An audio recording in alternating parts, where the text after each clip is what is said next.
ധർമ്മസ്ഥലയിൽ നിർണായക തെളിവുകൾ ലഭിച്ചതോടെ കൂടുതൽ പരിശോധനയ്ക്ക് പ്രത്യേക അന്വേഷണ സംഘം. ശുചീകരണ തൊഴിലാളി ചൂണ്ടിക്കാട്ടിയ 7ാമത്തെ പോയിന്റിൽ തിരച്ചിൽ ആരംഭിച്ചു. ഇന്നലെ പോയിന്റ് 6-ൽ നടത്തിയ പരിശോധനയിൽ മൃതദേഹ ഭാഗങ്ങൾ കണ്ടെത്തിയിരുന്നു. തെളിവെടുപ്പിനായി ശുചീകരണ തൊഴിലാളിയെയും സ്ഥലത്തേക്ക് എത്തിക്കും. അർജുൻ കല്യാൺ ചേരുന്നു ധർമ്മസ്ഥലയിൽ നിന്ന്. അർജുൻ കല്യാൺ, കഴിഞ്ഞ ദിവസം ശുചീകരണ തൊഴിലാളി ചൂണ്ടിക്കാട്ടിയെടുത്തുനിന്ന് അസ്ഥിഭാഗങ്ങൾ കിട്ടിയ പശ്ചാത്തലത്തിൽ ഓരോ ഇടവും ആഴത്തിൽ കുഴിക്കുകയാണോ ധർമ്മസ്ഥലയിൽ? സുജിയ, തീർച്ചയായിട്ടും നിർണായകമായിട്ടുള്ള തെളിവുകളാണ് ഇന്നലെ നടത്തിയിട്ടുള്ള പരിശോധനയിൽ കണ്ടെത്തിയത്. അതിൻ്റെ ഭാഗമായി തന്നെ വളരെ വിശദമായ രീതിയിലുള്ള ഒരു പരിശോധനയാണ് ഇന്നും ഈ അന്വേഷണ സംഘം നടത്തുന്നത്. നമ്മളിപ്പോൾ ദൃശ്യങ്ങളിൽ കാണുന്ന ആ പച്ച ഷീറ്റ് ഉള്ള ഭാഗത്താണ് ഇപ്പോൾ ഈ പ്രത്യേക അന്വേഷണ സംഘം പരിശോധന നടത്തിക്കൊണ്ടിരിക്കുന്നത്. ഇന്നലെ അതിന് തൊട്ടടുത്ത് ഇന്നിപ്പോൾ 7ാം പോയിന്റിലാണ് പരിശോധന നടത്തുന്നതെങ്കിൽ ഇന്നലെ പരിശോധന നടത്തിയത് 6ാമത്തെ പോയിന്റിലായിരുന്നു.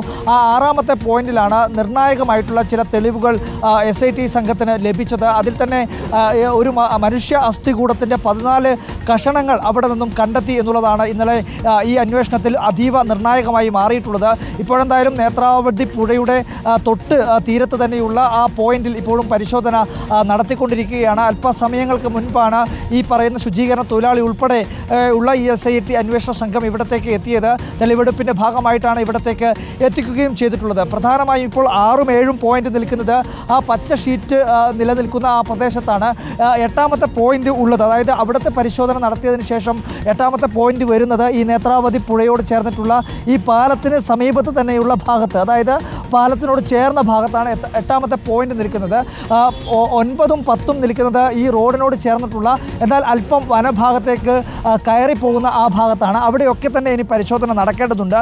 11ഉം 12ഉം ഒക്കെ വരുന്നത് റോഡിനോട് ചേർന്ന്, അതായത് ഈ പറയുന്ന പ്രധാനപ്പെട്ട പാതയോട് ധർമ്മസ്ഥല ക്ഷേത്രത്തിലേക്ക് പോകുന്ന ആ പ്രധാനപ്പെട്ട പാതയോട് ചേർന്നാണ് 10ഉം 11ഉം പോയിന്റ് നിൽക്കുന്നത്. അതുകൊണ്ട് തന്നെ ആ മേഖലയിലേക്ക് ഉൾപ്പെടെ പരിശോധന വ്യാപിക്കുമ്പോൾ കൂടുതൽ തെളിവുകൾ കിട്ടുമെന്നുള്ള പ്രതീക്ഷ തന്നെയാണ് SIT സംഘത്തിനുള്ളത്. എന്തായാലും ഇന്നലെ ലഭിച്ചത് അതീവ നിർണായകമായിട്ടുള്ള തെളിവുകളാണ്. അതിപ്പോൾ ശാസ്ത്രീയ പരിശോധന ഉൾപ്പെടെ പൂർത്തിയാക്കേണ്ടതുണ്ട്. കാരണം ഇത് ഒരു മനുഷ്യ ശരീരത്തിൻ്റെ തന്നെ വിവിധ ഭാഗങ്ങളാണോ അല്ലെങ്കിൽ വ്യത്യസ്ത മനുഷ്യ ശരീരത്തിൻ്റെ ഭാഗങ്ങളാണോ, അത് DNA പരിശോധന നടത്തേണ്ടതുണ്ട്. അതുപോലെ തന്നെ ധർമ്മസ്ഥല, ബെൽത്തങ്ങാടി തുടങ്ങിയിട്ടുള്ള പോലീസ് സ്റ്റേഷനുകളിൽ കാണാതായിട്ടുള്ളവരുടെ ലിസ്റ്റും പട്ടികയും ഒക്കെ ഇതിന് സമാന്തരമായി തന്നെ ഈ SIT സംഘം ശേഖരിക്കുന്നുണ്ട്. അവരുടെ DNA-യുമായി ബന്ധപ്പെട്ടുകൊണ്ടുള്ള ഒരു അന്വേഷണം, അല്ലെങ്കിൽ അതും ഇവിടെ അസ്ഥി കണ്ടെത്തിയതുമായി ബന്ധപ്പെട്ടുകൊണ്ട് മാച്ചിങ് നടത്തിയിട്ടുള്ള ഒരു DNA പരിശോധന ഉൾപ്പെടെ നടത്തേണ്ടതുണ്ട്. എന്തായാലും വിശദമായ രീതിയിലുള്ള ഒരു പരിശോധന നടത്തുന്നു. എന്തായാലും ഈ പറയുന്ന ശുചീകരണ തൊഴിലാളി ചൂണ്ടിക്കാണിച്ചിട്ടുള്ള ആ ഭാഗത്ത് തെളിവുകൾ കണ്ടെത്തി, അസ്ഥികൾ കണ്ടെത്തി എന്നുള്ളത് നിർണായകമാണ്. നേരത്തെ തന്നെ ഉയർത്തിയിട്ടുള്ള ആരോപണങ്ങൾ സാധൂകരിക്കുന്ന തെളിവുകളാണ് ഇന്നലെ കണ്ടെത്തിയിട്ടുള്ളത്.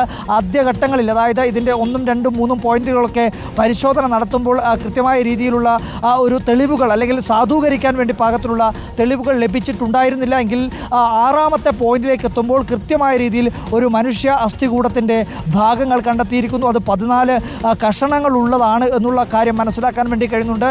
ഇനിയിപ്പോൾ പരിശോധന, അല്ലെങ്കിൽ ഇനിയിപ്പോൾ കാര്യങ്ങൾ കുറച്ചുകൂടി വ്യക്തത വരേണ്ടത് ഇത് ഒരു മനുഷ്യ ശരീരത്തിന് തന്നെ 14 കഷ്ണങ്ങളാണോ, അല്ലെങ്കിൽ വ്യത്യസ്തമായിട്ടുള്ള മനുഷ്യ ശരീരത്തിൻ്റെ ഭാഗങ്ങളാണോ, ഈ പറയുന്ന മേഖലയിൽ തന്നെ മറ്റ് സാധൂകരിക്കുന്ന രീതിയിലെ തെളിവുകളുണ്ടോ?